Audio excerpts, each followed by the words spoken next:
हे भारतीय जनता पक्षाचे कार्यकर्ते आहेत। आज सगळ्यात जास्त भ्रष्टाचार मंगलप्रभात लोढा यांचा कौशल्य विकास खात्यात होतो, हे माहिती आहे का तुम्हाला? बोगस नावं आहेत हजारो आणि लाखो, त्यांना या कौशल्य विकास योजनेतून महिन्याच्या महिन्याला पैसे दिले जात आहेत। ते सगळे भाजपचे कार्यकर्ते आहेत। ती लिस्ट मी आता आजच मी पाठवली आहे लोढांकडे, हे कोण आहेत। आणि सगळ्यात जास्त ओरबाडणं नागपूर आणि विदर्भात सुरू आहे या विभागातून।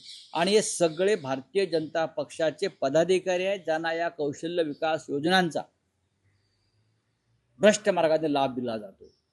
जसे पूर्वी बोगस स्वातंत्र्य सैनिकांना पेन्शन द्यायचे, म्हणजे स्वातंत्र्य मिळून 80 वर्ष झाली तरी पेन्शनचा लाभ चालूच आहे, त्या पद्धतीनं लाडकी बहीण योजना आणि कौशल्य विकास योजना या आणि तिसरी SRE योजना ह्याच्यामध्ये प्रचंड घोटाळे आणि भ्रष्टाचार सुरू आहे।